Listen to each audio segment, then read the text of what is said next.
সবাইকে শুভ সন্ধ্যা। Complete discussion থেকে সবাইকে স্বাগতম জানাচ্ছি।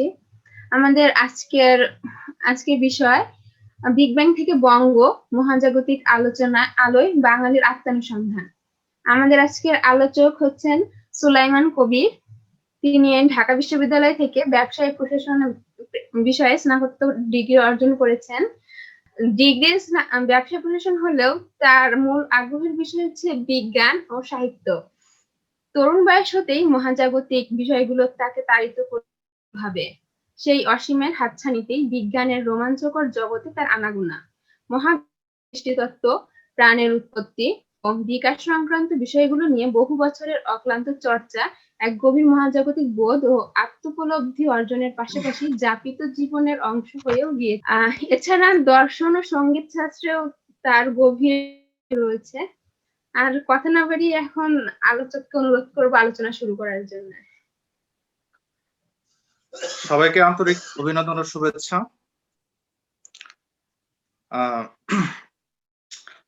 বৈঠকের যে কার্যক্রম ইন্টারডিসিপ্লিনারি ডিসকাশন, এটা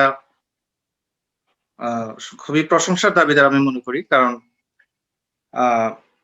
বর্তমান পৃথিবীতে মানুষের জ্ঞানগত যে ব্যাপ্তি, যে জ্ঞানের বিভিন্ন শাখা উপশাখায় বিভক্ত হয়ে যেভাবে যেটাকে অনেকটা শিক্ষাবিদরা বলেন যে প্রবলেম অফ স্পেশালাইজেশন, মানে জ্ঞানের বিস্তৃতির কারণে জ্ঞানের এক একটা শাখা এত বড়, এত বিস্তৃত আকৃতি পেয়েছে যে জ্ঞানের শাখাগুলো বিভক্ত হতে এক একটা উপশাখায়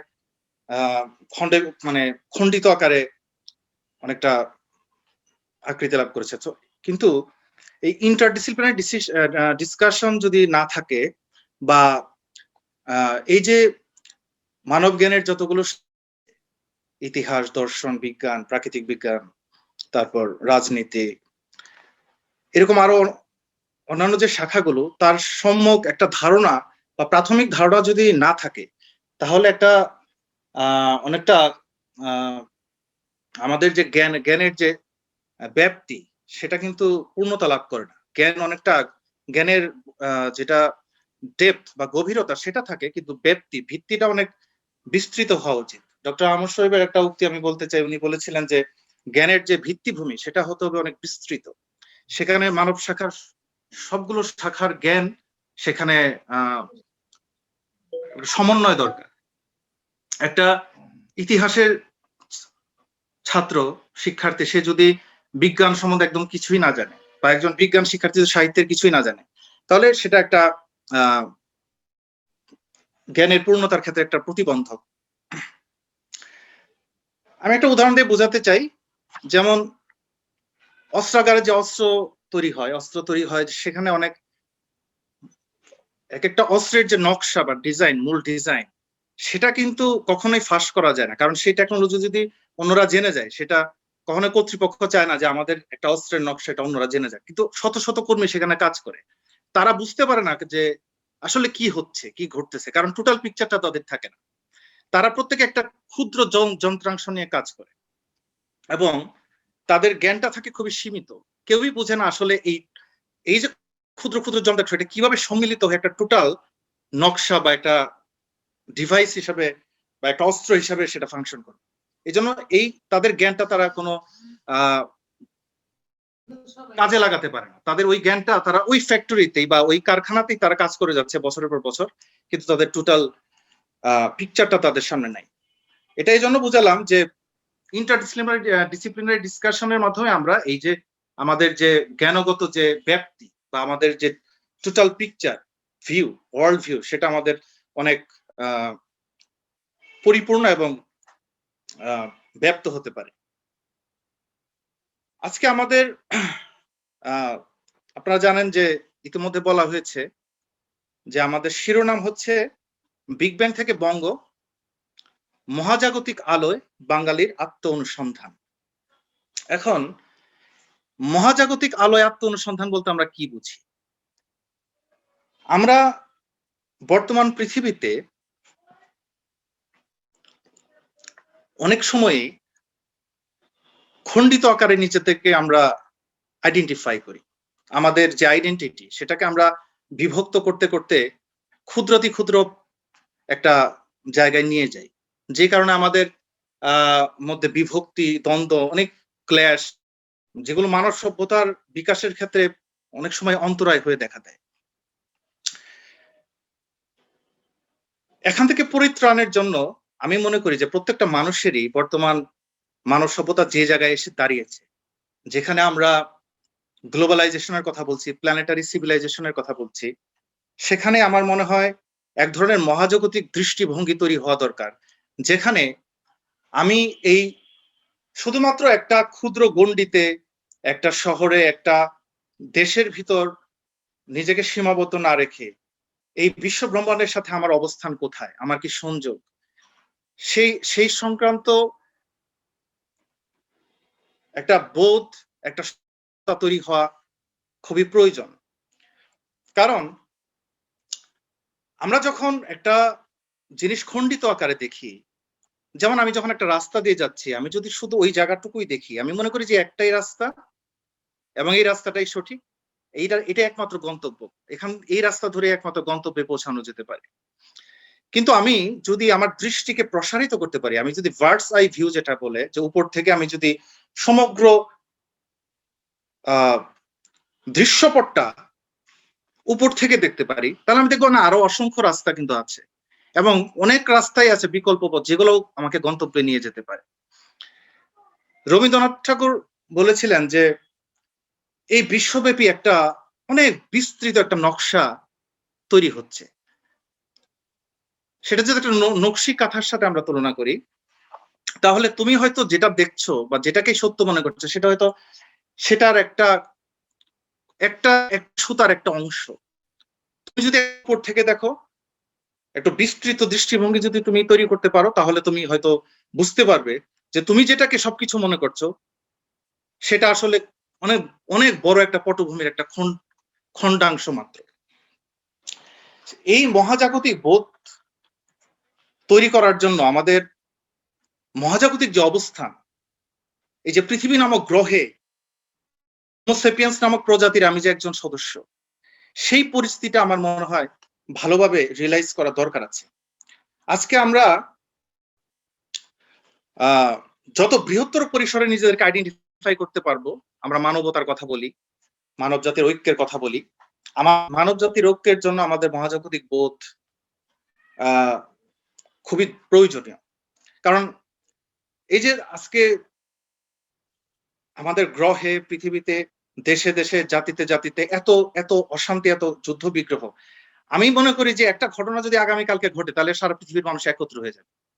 সেটা হলো আগামীকালকে যদি কোনো ভিন গ্রহ সভ্যতা যদি পৃথিবীতে আক্রমণ করে বসে, যদি, তাহলে আমরা সবাই তখন আমাদেরকে আইডেন্টিফাই করবো মানুষ হিসেবে এবং এই গ্রহের অধিবাসী হিসেবে, এবং পুরো গ্রহের মানুষ তখন দেখবে যে এই গ্রহকে বাঁচাতে হলে আমাদের একত্র হয়ে আমাদেরকে প্রতিরোধ করতে হবে।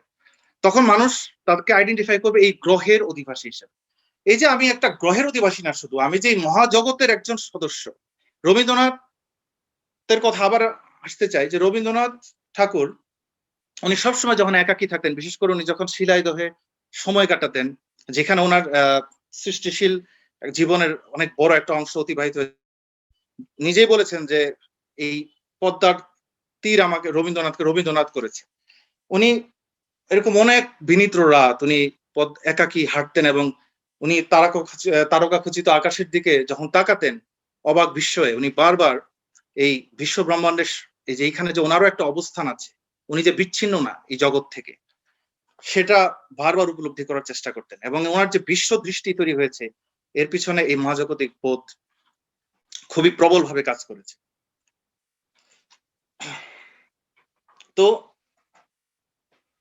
এটাই হচ্ছে মহাজাগতিক আলোয় আত্ম অনুসন্ধান। আমি কে?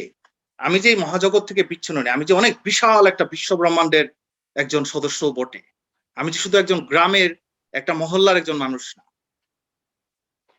যেমন আপনারা নিশ্চয়ই কল্পনা চাওলার নাম শুনেছেন। উনি খুবই দুঃখজনক ভাবে 2003 সালে, যেটাকে কলম্বিয়া ডিজাস্টার বলা হয়, সেই কলম্বিয়া ডিজাস্টারের যখন স্পেস শাটল নিয়ে ওনারা ওনাদের মিশন শেষ করে ব্যাক করছেন, তখন পৃথিবীর বায়ুমণ্ডলে ঢোকার সাথে সাথে ওনাদের সেই শাটলটা বিস্ফোরিত হয় যান্ত্রিক ত্রুটির কারণে, এবং 7 জন নভোচারীর সবাই খুবই দুঃখজনকভাবে মৃত্যুবরণ করেন। তার মধ্যে একজন হচ্ছে কল্পনা চাওলা। উনি প্রথম ভারতীয় বংশোদ্ভূত যিনি মহাশূন্যে ভ্রমণ করেছেন।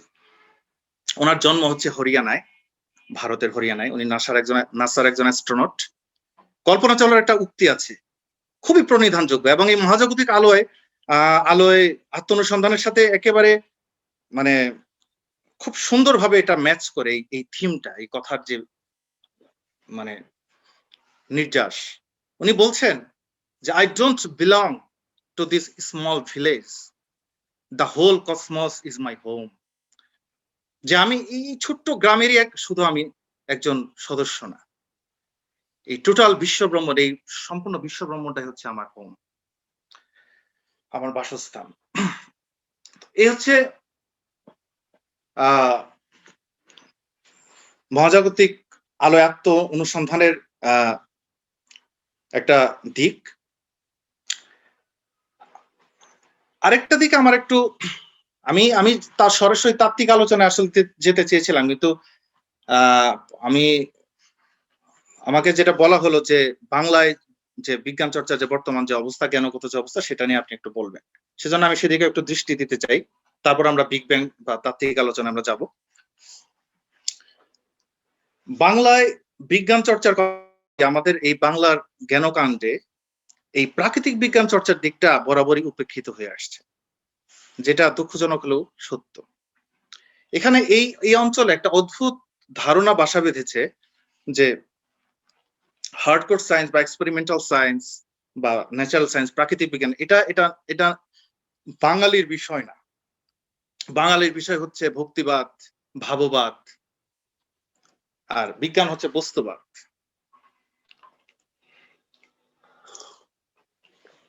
এটা একটা মিসকনসেপশন। কারণ পৃথিবীর ইতিহাস যদি আমরা দেখি, জ্ঞানের যতগুলো শাখা আছে, সবচেয়ে গুরুত্বপূর্ণ শাখা পৃথিবীতে শ্রেষ্ঠত্ব করার ক্ষেত্রে ভূমিকা রেখেছে প্রাকৃতিক বিজ্ঞান। যেই সময় যে জাতি, যে নেশন এই প্রাকৃতিক বিজ্ঞানের নেতৃত্ব দিয়েছে, সেই পৃথিবী এটার কোনো এক্সেপশন নেই, নো এক্সেপশন। এটা যদি আপনারা দেখেন, যখন মুসলমানদের ইসলামের স্বর্ণযুগ ছিল, তখন প্রাকৃতিক বিজ্ঞান নিয়ে কারা চর্চা করছে? মুসলমানরা।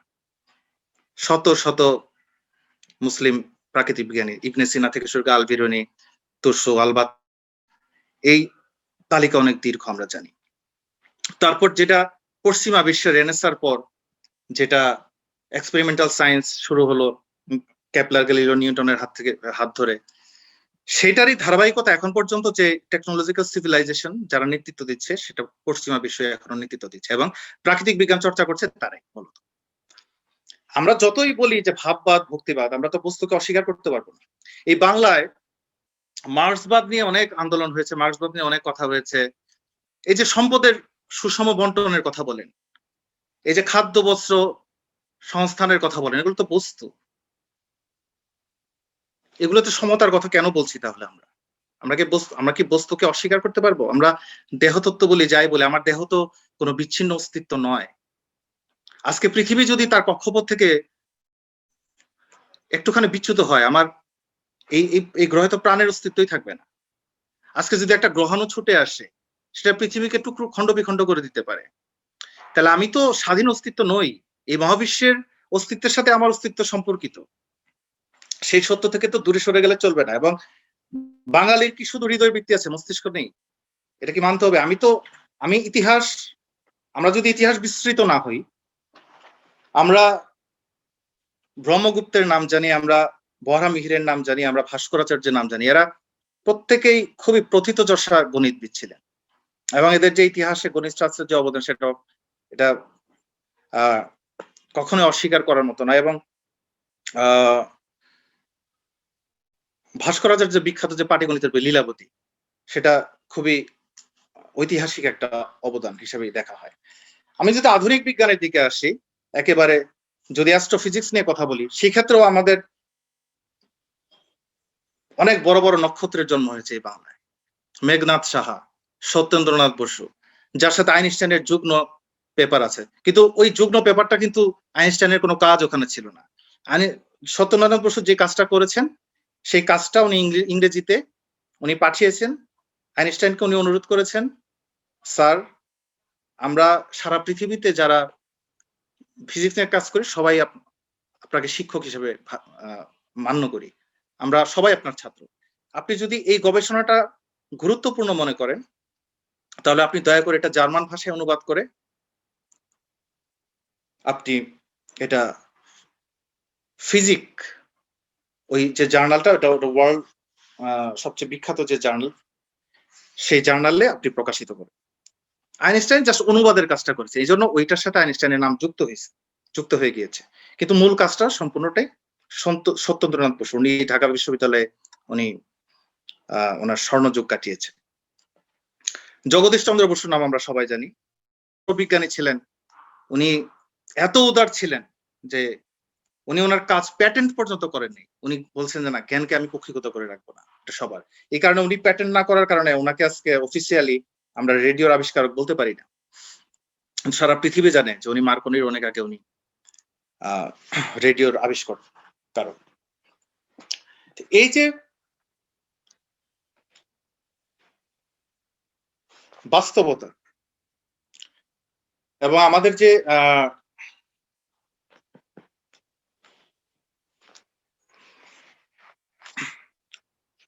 ঐতিহাসিকভাবে আমাদের যে এই ঘটনাগুলো, সেগুলো কিন্তু নির্দেশ করে যে না, বাঙালি বিজ্ঞান চর্চা করার সক্ষমতা রাখে এবং এখানে এই দেশে অনেক প্রথিতযশা বিজ্ঞানী, প্রাকৃতিক বিজ্ঞানীর জন্ম হয়েছে।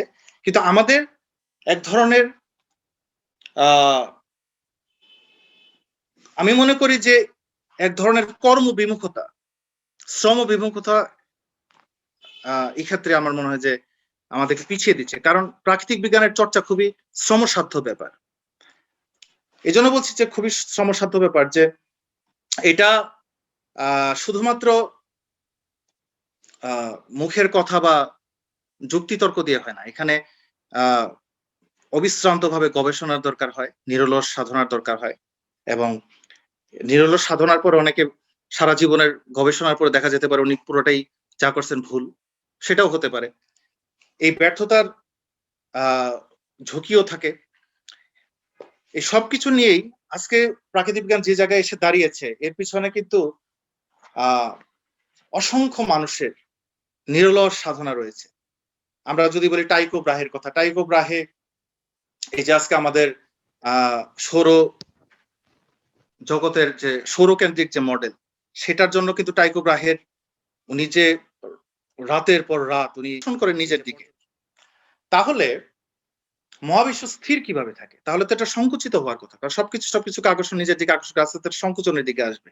কিন্তু উনি কোনো না কোনো ভাবে উনি তখন বললেন যে ওনার যে ওয়ার্ল্ড ভিউ নিউটনের, সেটাকে বলা হয় ক্লক ওয়ার্ক ইউনিভার্স।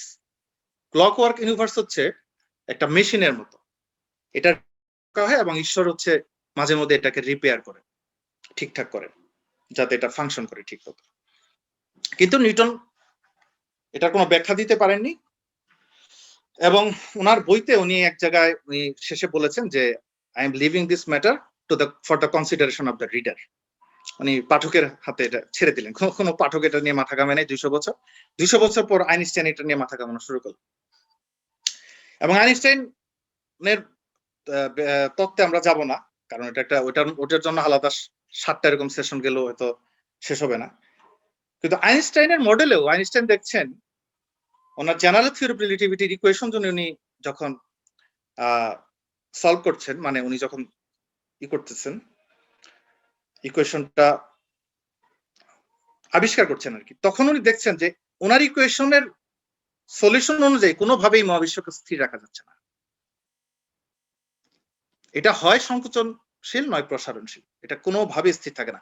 তখন উনি এতই প্রিকনভিন্সড এই স্ট্যাটিক মডেল অফ ইউনিভার্স যে মহাবিশ্ব, তখন উনি বলেন যে না, ওনার থিওরি ভুল, ওনার থিওরিতে কোথাও না কোনো একটা ভুল আছে। এই জন্য উনি একটা আলাদা টার্ম, যেটাকে বলা হয় কসমোলজিক্যাল কনস্ট্যান্ট, যেটা গ্র্যাভিটির বিপরীতে কাজ করে, যেটা সম্প্রসারণশীল, সেটাকে ওনার ইকুয়েশনে স্থাপন করলেন। এবং উনি এমন ভাবে ওনার ইকুয়েশনটা তৈরি করলেন যে গ্রেভিটি সংকোচনের দিকে সংকোচন করতে চায়, সেটাকে কন্ট্রাকশন করতে চায়, আর কসমোলজিক্যাল কনস্ট্যান্ট সেটাকে এক্সপ্যান্ড করতে চায়। এই দুইটার যে একজ্যাক্ট ব্যালেন্স, এই ব্যালেন্সের কারণে মহাবিশ্ব একটা সাম্য অবস্থায় আছে, এবং এই মহাবিশ্ব একটা স্ট্যাটিক ইউনিভার্স, এটা বড় হচ্ছে না ছোট হচ্ছে না, এটা একটা নির্দিষ্ট সাইজে আছে। এই ছিল আইনস্টাইনের ভিউ। এখন যেটা সবচেয়ে গুরুত্বপূর্ণ বিষয়, যেটা খুব একটু টেকনিক্যাল আলোচনা মনে হতে পারে, কিন্তু আমি যতদূর সম্ভব একদম সহজ ভাষায় বলার চেষ্টা করব, যেহেতু আমি জানি যে এটা একটা ইন্টারডিসিপ্লিনারি সেশন এবং এখানে সবাই সায়েন্স ব্যাকগ্রাউন্ডের না। প্রথমত কোশ্চেন হচ্ছে যে আমরা এই মহাজগৎকে জানি কিভাবে, আমি দেখি কিভাবে, আমি জগতের অস্তিত্ব বুঝি কিভাবে? আমার ইন্দ্রিয়ের মাধ্যমে। 5টা ইন্দ্রিয় আছে আমাদের, তাই তো? এর মধ্যে সবচেয়ে শক্তিশালী ইন্দ্রিয় কোনটা আমাদের? চোখ, ভিশন। খুবই শক্তিশালী, যেটার দৃষ্টি অসীম পর্যন্ত। আমাদের চোখের ন্যূনতম সীমা হচ্ছে 25 সেন্টিমিটার, আর সর্বোচ্চ সীমা ইনফিনিটি, অসীম। আমার চোখে যদি আলো এসে পৌঁছায়, সেটা যত দূরে হোক আমি দেখব। আমাদের চোখের দৃষ্টির কোনো সীমাবদ্ধতা নেই, যদি আমার চোখ ঠিক থাকে। তো আমাদের সবচেয়ে শক্তিশালী ইন্দ্রিয় হচ্ছে আমাদের চোখ। কারণ আমার যদি চোখ না থাকতো, আমি কখনোই এই তারার অস্তিত্ব, গ্যালাক্সির অস্তিত্ব কিছুই আমি জানতে পারতাম না। আমাদের আরো যে কিছু ইন্দ্রিয় আছে, যেমন কান আছে, কান দ্বারা আমি শুনি। কত দূর শুনি আমি? এই যে আমি এখানে বসে আছি, কত দূর শব্দ আমি শুনবো? 100 মিটার দূরের শব্দ আমি শুনবো না। আমাদের ঘ্রাণ একটা ইন্দ্রিয়, কত দূরের ঘ্রাণ আসবে? তাও বাতাস যদি ঠিকঠাক মতো প্রবাহিত হয় আমার দিকে, বিপরীত দিকে প্রবাহিত হইলে আমার কাছে থাকলেও আমি ঘ্রাণ পাবো। ঘ্রাণ আসে বাতাসের মাধ্যমে, শব্দ আসে বাতাসের মাধ্যমে। যেখানে বায়ুহীন জায়গায় কিন্তু শব্দ হবে না। চাঁদে যায় আমি যতই চিৎকার করি, কোনো সাউন্ড হবে না, কারণ বায়ুর মাধ্যম লাগে। জানি বায়ু একটা অনুদৈর্ঘ্য তরঙ্গ, এটার মাধ্যম ছাড়া এটা চলাচল করতে পারে না। শূন্যস্থানে বায়ু যেতে পারে না, শূন্যস্থানে শব্দ চলাচল করতে পারে না, ভ্যাকুয়ামে। আলোর সেই সীমাবদ্ধতা নেই। এবং আলো billion billion billion billion billion billion billion billion বললে শেষ হবে না। আমি যদি কিলোমিটারে বলতে থাকি, সেটা এত বড় সংখ্যা। আসলে মহাজগতের দূরত্ব কিন্তু হবে না, সেটার জন্য আলাদা একটা ইউনিট ব্যবহার করে, সেটা হচ্ছে লাইট ইয়ার, বা বাংলায় আমরা বলি আলোকবর্ষ। আলোকবর্ষটা কি? আচ্ছা, এই যে আলো হচ্ছে, আলোকে বলা হয় মহাজাগতিক দূত, দ্য কসমিক মেসেঞ্জার। কারণ আলোই আমাকে বলে দিচ্ছে যে এত দূরে এই যে নক্ষত্রগুলো, সেটা আমি যদি আকাশের দিকে না তাকাতাম, আমি যদি মানুষ যদি ছাড়া আর অন্য কোনো প্রাণী কিন্তু 2 পায়ে ভর করে দাঁড়াতে পারে না, আপস যেটাকে বলা হয় যে একদম স্ট্রেট ফরওয়ার্ড, আপস মানে একদম আপরাইট দাঁড়াতে পারে না। কিন্তু তাদের আপরাইট যেহেতু তারা দাঁড়াতে পারে না, তারা কখনো উপরের দিকে তাকাতে পারে না। তাদের দৃষ্টি, তাদের খাবার সব নিচের দিকে। গরু যখন ঘাস খাচ্ছে, তার মুখ নিচের দিকে। গরু হয়তো খুব বেশি হলে প্যারালাল এইভাবে তাকাবে সম্মুখে, একদম মাথা উঁচু করে, কিন্তু আকাশের দিকে তাকাবে না সাধারণত। মানুষের যখন 2 পায়ে মানুষ দাঁড়ালো, তার 2 হাত যখন ফ্রি হলো, 2 হাতে সে টুলস ব্যবহার করা শুরু করলো, এবং সে আকাশের দিকে তাকালো এবং নক্ষত্রের দিকে তাকালো, এবং অবাক বিস্ময়ে সে এগুলোর কারণ বুঝতে চেষ্টা করা শুরু করলো।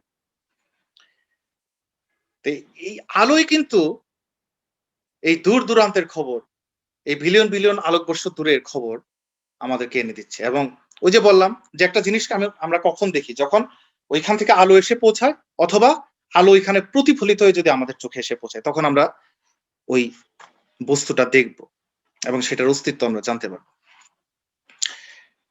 এখন আলো, আমরা যখন কোনো কিছু দেখি, সেটা কি তাৎক্ষণিকভাবে দেখি? আমি যখন সূর্যকে দেখি, সেটা কি ঠিক সূর্য এখন যেরকম আছে সেরকম দেখি, নাকি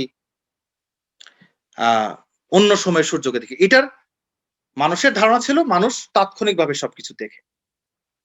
আমি যা কিছু দেখছি সেটা তাৎক্ষণিকভাবে দেখছি, কারণ মানুষ মনে করতো আলোর গতি অসীম।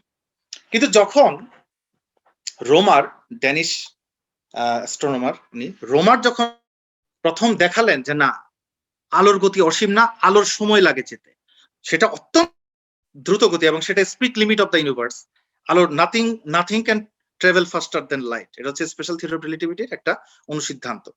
কোনো কিছুই আলোর চেয়ে দ্রুত গতিতে যেতে পারে না, কারণ আলোর চেয়ে দ্রুত গতিতে গেলে আগে অতীতের দিকে যাত্রা শুরু করে, এটা নেচার অ্যালাউ করে না। স্পিড আলটিমেট লিমিট স্পিড হচ্ছে the speed of light. Speed of light কি? সেটা হচ্ছে সেকেন্ডে 1,86,000 মাইল বা 3 লক্ষ কিলোমিটার।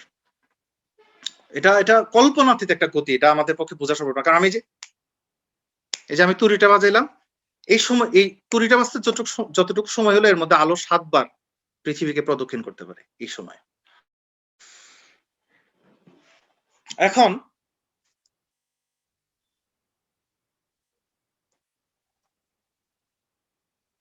আমি যখন মহাবিশ্বের দূরত্ব, তখন আমি আলোর যে গতি সেটাকে ব্যবহার করছি আমি দূরত্ব বোঝানোর জন্য। যেমন আমি যখন বলছি যে আলোকবর্ষ হচ্ছে একটা দূরত্বের একক।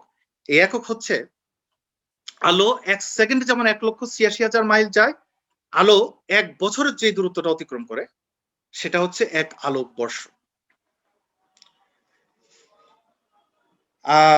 যেমন চাঁদ থেকে আমাদের পৃথিবীতে আলো পৌঁছাতে সময় লাগে 1 সেকেন্ড, মাত্র 1 সেকেন্ড। আমি যখন চাঁদকে দেখি তখন 1 সেকেন্ড আগের চাঁদটাকে আমি দেখি, কারণ যে আলোটা এইমাত্র আমার চোখে পৌঁছলো সেই আলোটা 1 সেকেন্ড আগে চাঁদ থেকে রওনা দিয়েছিল। আমি যখন সূর্যের দিকে, তখন 8 মিনিট 21 সেকেন্ডের আগে সূর্যটাকে দেখি।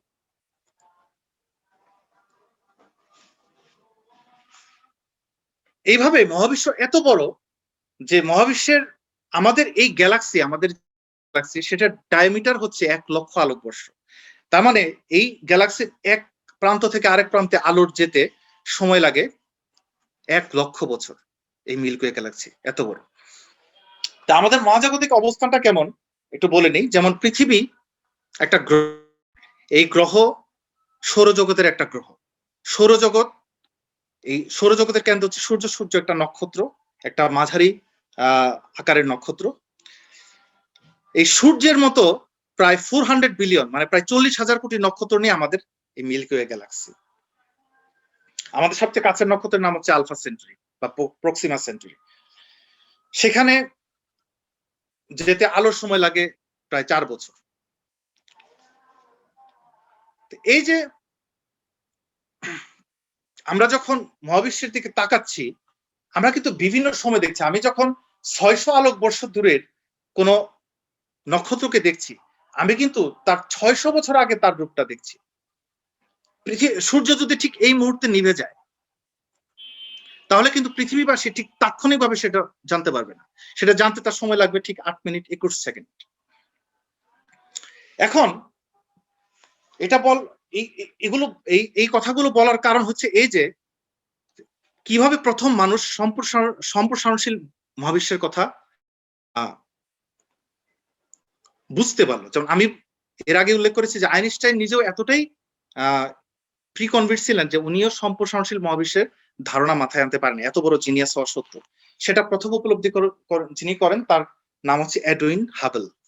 উনি এবং ওনার নামে কিন্তু সবচেয়ে বড় যে টেলিস্কোপ, যেটা পৃথিবীর বাইরে মহাশূন্যে স্থাপন করা হয়েছে, এবং মহাশূন্যের যে সমস্ত বিরল যে সমস্ত ছবি সেটা যে টেলিস্কোপ দিয়ে তোলা, সেটা কিন্তু হাবল টেলিস্কোপ এবং ওনার নাম অনুসারে।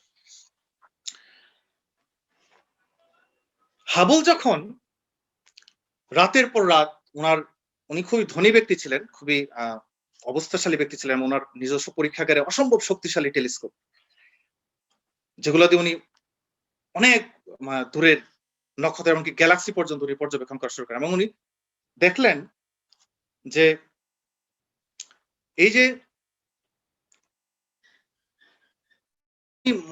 মহাকাশের দিকে রাতের পর রাত উনি যখন পর্যবেক্ষণ করছেন, উনি দেখলেন যে আমাদের গ্যালাক্সিটাই একমাত্র গ্যালাক্সি না, এরকম আরো অনেক গ্যালাক্সি মহাবিশ্বে আছে। এখন আমরা জানি প্রায় 100 বিলিয়ন আমাদের মহাবিশ্বের টোটাল গ্যালাক্সি সংখ্যা। মিল্কি এই মহাবিশ্ব কত বড় এটা ভাবতেও আসলে আমাদের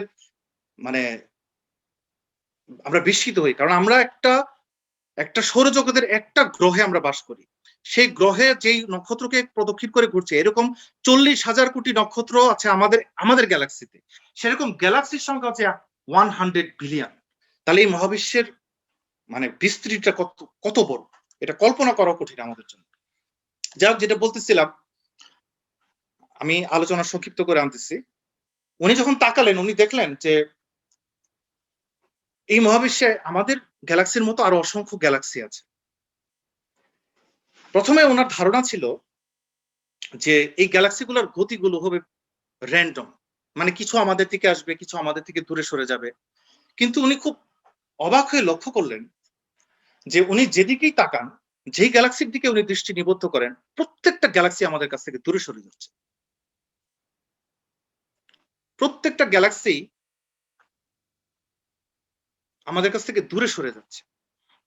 এখন প্রশ্ন হলো যে উনি কিভাবে বুঝলেন যে গ্যালাক্সি গুলো দূরে সরে যাচ্ছে? গ্যালাক্সির দিকে তাকিয়ে, এত দূরের গ্যালাক্সির দিকে তাকিয়ে উনি কিভাবে বুঝলেন যে আমাদের কাছ থেকে এই গ্যালাক্সি গুলো দূরে সরে যাচ্ছে? এটা বুঝতে হলে আমাদের একটা টার্ম আছে, আমাদের ওয়েভ সম্বন্ধে যদি ধারণা না থাকে তাহলে একটু বোঝা করি। এটাকে বলা হয় ডপলার ইফেক্ট। যেমন আমি একটা উদাহরণ দিয়ে বুঝাই। ধরেন আপনি প্ল্যাটফর্মে দাঁড়িয়ে আছেন, রেল স্টেশনে, একটা ট্রেন আসছে হুইসেল দিতে দিতে। আপনি শব্দ শুনে বুঝবেন না যে হুইসেল দিয়ে ট্রেনটা কি আপনার দিকে আসছে নাকি আপনার কাছ থেকে দূরে সরে যাচ্ছে। আপনি কিন্তু শব্দ শুনে সেটা বুঝবেন। কেন বুঝবেন? এটার একটা কারণ হচ্ছে, আমি যদি লাউডনেস এর কথা বাদ দেই, যেটা মানে শব্দের যে তীব্রতা সেটার কথা যদি আমি না বলি, আপনি তার যে ফ্রিকোয়েন্সি, শব্দের যে ফ্রিকোয়েন্সি, যেটা আমরা ইংরেজিতে বলে পিচ, লো পিচ, হাই পিচ। যেমন যাদের মিউজিক সম্বন্ধে ধারণা আছে যে সা রে গা মা পা ধা নি সা, আস্তে আস্তে স্বরগুলো যে উপরের দিকে যায়, এটা লো থেকে হাই এর দিকে যায়। যখন ট্রেনটা আপনার দিকে আসবে তখন ফ্রিকোয়েন্সিটা, ওই হুইসেলটা লো থেকে হাই ফ্রিকোয়েন্সির দিকে যাবে। আর যখন সেই সোর্স, যে শব্দের সোর্স যেখান থেকে শব্দটা আসছে, সেটা যদি আপনার কাছ থেকে দূরে সরে যায়, তাহলে ফ্রিকোয়েন্সিটা আস্তে আস্তে লো হয়ে যায়। এটা কেন হয়?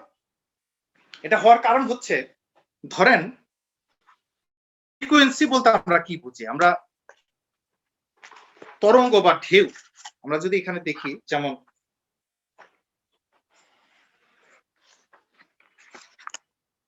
আমি হাতেই বোঝাই যে একটা ঢেউ, একটা ঢেউয়ের যে দৈর্ঘ্য, এই উঠলো নামলো আবার উঠলো, এটাকে বলে তরঙ্গ দৈর্ঘ্য বা ওয়েভলেংথ।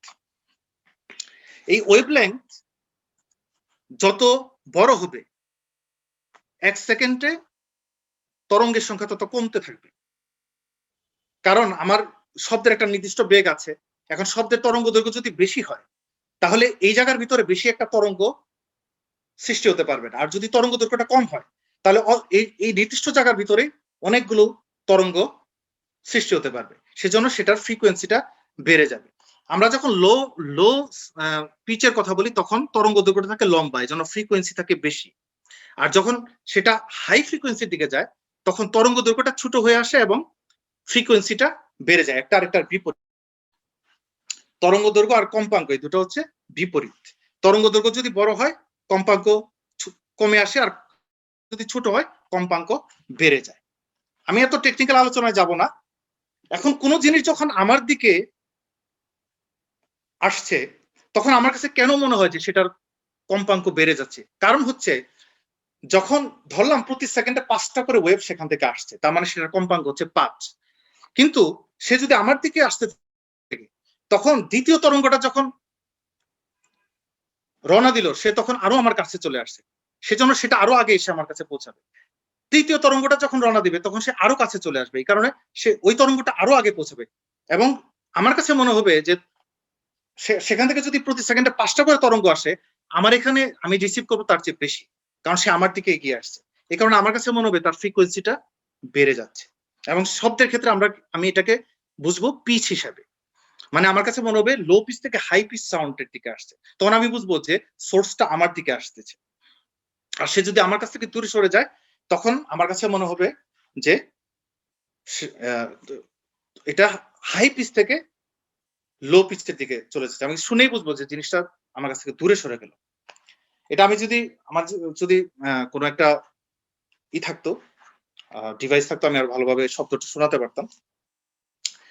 এখন শব্দের ক্ষেত্রে আমরা কম্পাঙ্কের কারণে আমরা কম্পাঙ্কের যে কম বেশি সেটা বুঝি পিচ হিসাবে। কম্পাঙ্ক কম হলে সেটাকে লো পিচ সাউন্ড হিসাবে আমরা পারসিভ করি, যদি সেটা কম্পাঙ্ক বেড়ে যায় আমরা পারসিভ করি সেটাকে হাই পিচ সাউন্ড হিসাবে। কিন্তু আলো তো আমরা শুনি না, আলো তো আমরা দেখি। আলোর ক্ষেত্রে যখন কম্পাঙ্ক পরিবর্তিত হয় তখন সেটাকে আমরা বুঝবো, আমরা কিভাবে বুঝি? সেই ক্ষেত্রে হচ্ছে কালার চেঞ্জ হয়। আমরা জানি দৃশ্যমান আলোর ক্ষেত্রে 7টা রং এখানে আছে। 7টা রঙের ভিতর সবচেয়ে যেটা লো ফ্রিকোয়েন্সি সেটা হচ্ছে লাল। তার চেয়ে যখন ফ্রিকোয়েন্সি আরেকটু বেড়ে যাচ্ছে তখন সেটা কমলা হয়ে যাচ্ছে, তারপর হলুদ, সবুজ, এভাবে সবচেয়ে হাই ফ্রিকোয়েন্সি যখন সেটা বেগুনি রং ধারণ করতেছে। তার মানে যখন আমরা এক একটা কম্পাঙ্কের তরঙ্গকে বা এক একটা নির্দিষ্ট তরঙ্গ দৈর্ঘ্যের আলোকে আমরা এক একটা নির্দিষ্ট রং হিসাবে দেখি। এখন দৃশ্যমান আলোর আমরা কিন্তু সব আলো কিন্তু আমরা চোখে দেখি না। আমরা যখন লালের চেয়ে যখন তরঙ্গ দৈর্ঘ্য কমে যায় তখন আমরা সেটা যখন ইনফ্রারেড হয়ে যায়, মাইক্রোওয়েভ, রেডিও ওয়েভ, সেগুলো আমরা কিন্তু খালি চোখে আর দেখি না। আবার যখন কম্পাঙ্ক বাড়তে যখন বেগুনির চেয়ে বেশি হয়ে যায়, যখন সেটা আল্ট্রাভায়োলেট হয়ে যায়, এক্স রে, গামা, এগুলো তো আমরা কিছু দেখি না। আমরা ব্যান্ডউইথের খুব ক্ষুদ্র একটা পোরশন আমরা দেখি। আমরা যেমন সব আমাদের শ্রাব্যতার যেমন একটা সীমা আছে, আমরা জানি 20 হার্টজ থেকে 20,000 হার্টজ, এর ভিতর শব্দ হলে আমরা শুনি। এই রেঞ্জের বাইরে আমরা কোনো 20 হার্টজের নিচে গেলে আমরা শুনি না, 20,000 হার্টজের উপরে গেলে আমরা কোনো শব্দ শুনি না। আমাদের দৃশ্যমান আলোর কিন্তু একটা রেঞ্জ আছে, সেটা 4 × 10⁻7 থেকে 7 × 10⁻7 এরকম একটা রেঞ্জের ভিতরে আমরা দেখি। সেটা খুবই ক্ষুদ্র একটা অংশ, তার বাইরে কিন্তু আমরা আলো দেখতে পারি না। এই দৃশ্যমান আলোর ভিতরে লাল হচ্ছে সবচেয়ে ক্ষুদ্র কম্পাঙ্কের বা সবচেয়ে বেশি তরঙ্গ দৈর্ঘ্যের আলো, আর বেগুনি হচ্ছে সবচেয়ে হাই ফ্রিকোয়েন্সি কালার। এটা মাথায় রাখতে হবে। এখন এডুইন হাবল যখন ওই দূর মানে বিলিয়ন বিলিয়ন আলোকবর্ষ দূরের যে গ্যালাক্সি গুলো, সেগুলোর স্পেকট্রাম যখন অ্যানালাইসিস করলেন তখন উনি দেখলেন যে যেই স্পেকট্রাম পাওয়ার কথা তার থেকে ফ্রিকোয়েন্সি কমে যাচ্ছে। কারণ ওনারা জানতেন যে স্টার গুলো সেগুলো কি কনস্টিটিউয়েন্ট এলিমেন্ট দিয়ে তৈরি।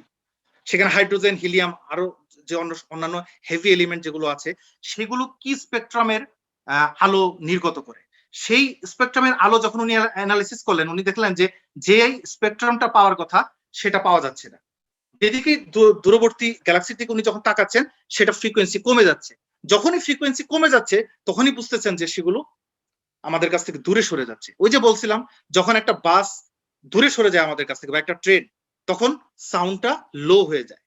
আর যখন আমাদের কাছে আসে, উনি যদি নীলের দিকে আসতো ফ্রিকোয়েন্সিটা, যদি হাই ফ্রিকোয়েন্সি কালারের দিকে আসতো, তাহলে উনি বুঝতেন যে গ্যালাক্সি গুলো আমাদের দিকে আসতেছে। কিন্তু উনি দেখলেন যে না, প্রত্যেকটা গ্যালাক্সি থেকে যে আলো সেটা স্পেকট্রাম অ্যানালাইসিস করে দেখলেন যে প্রত্যেকটাই লো হয়ে যাচ্ছে ফ্রিকোয়েন্সি। তখন উনি এটা থেকে বুঝতে পারলেন যে আমাদের প্রত্যেকটা গ্যালাক্সি পরস্পর থেকে দূরে সরে যাচ্ছে। এখন এটা একটা সবচেয়ে কমন একটা উদাহরণ আছে, যেমন আমি যদি একটা বেলুন ফোলাই এবং বেলুনের গায়ে যদি কিছু ডট থাকে, কিছু ফুটা থাকে, এবং এক একটা ফুটাকে যদি আমি একটা গ্যালাক্সির সাথে তুলনা করি, আমি যখন বেলুনটা ফোলাবো, যখন সেটা প্রসারিত হবে, তখন কিন্তু প্রত্যেকটা ফুটা পরস্পর থেকে দূরে সরে যাবে, কারণ বেলুনটা প্রসারিত হচ্ছে। তার মানে আমাদের যে স্পেস, সেই স্পেসটাই হচ্ছে সময়ের সাথে সাথে প্রসারিত হচ্ছে। যত সময় যাচ্ছে তত সেটা প্রসারিত হচ্ছে, সেটাকে বলা হয় দ্য এক্সপ্যান্ডিং ইউনিভার্স।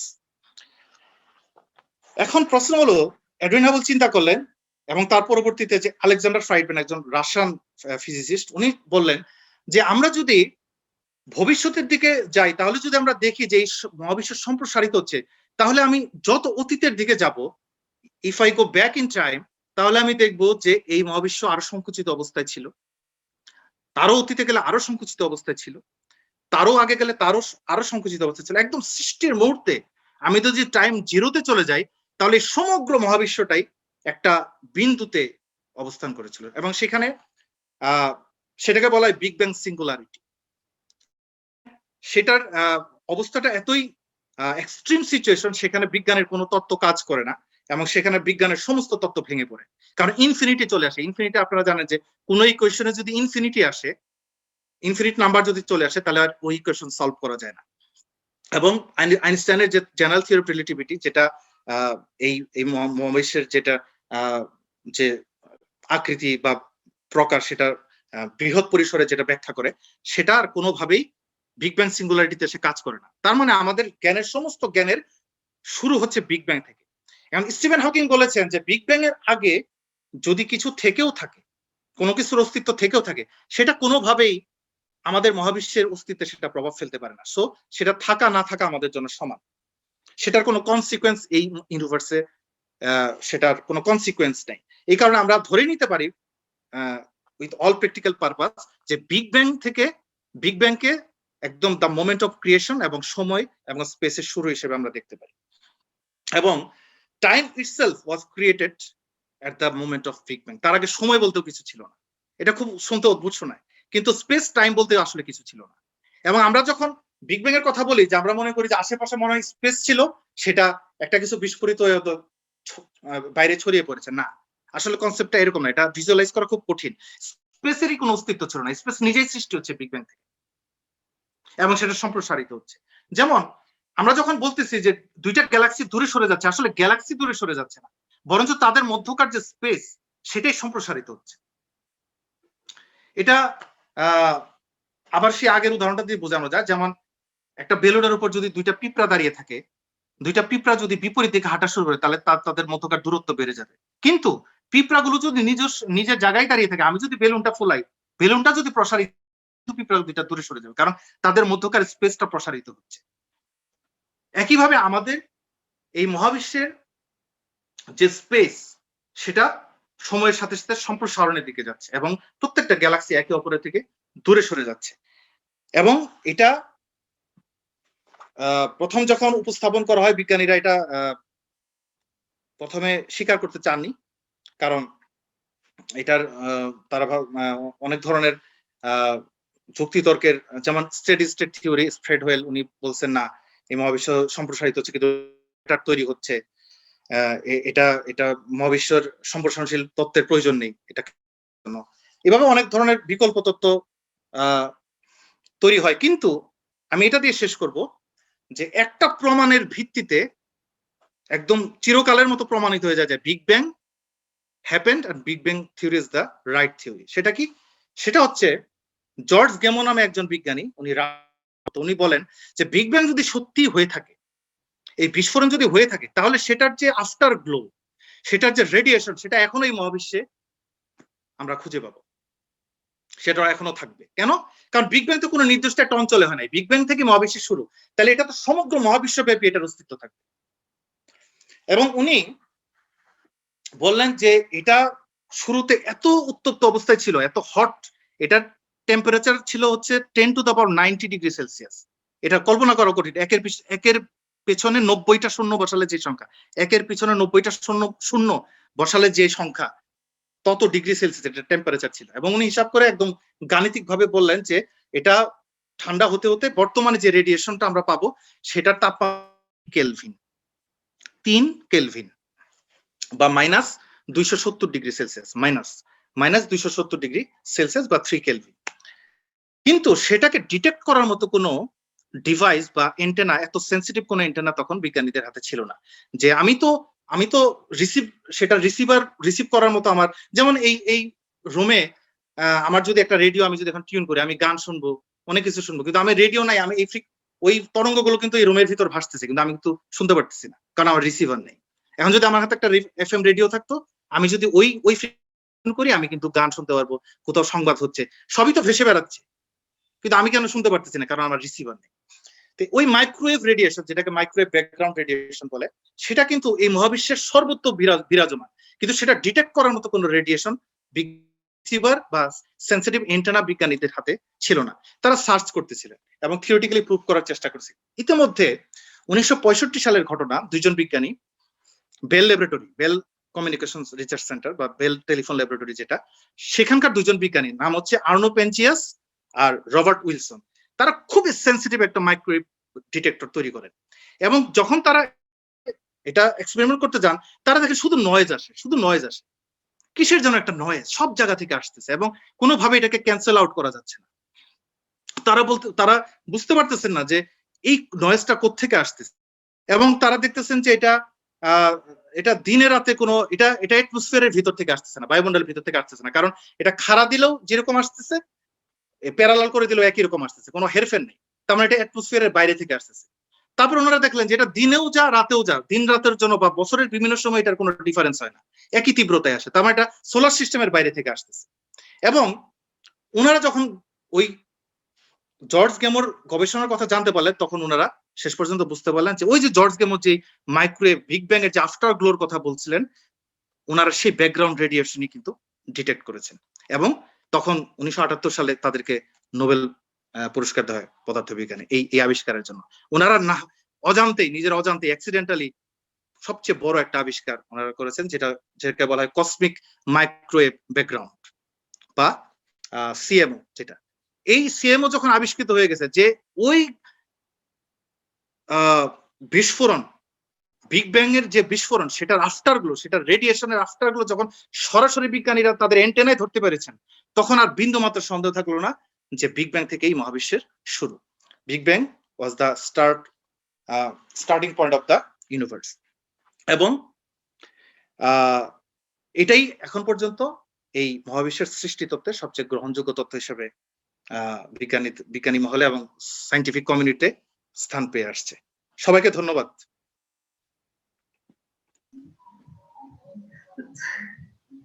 কবির ভাইকে ধন্যবাদ আমাদের এতক্ষণ সময় দেওয়ার জন্য।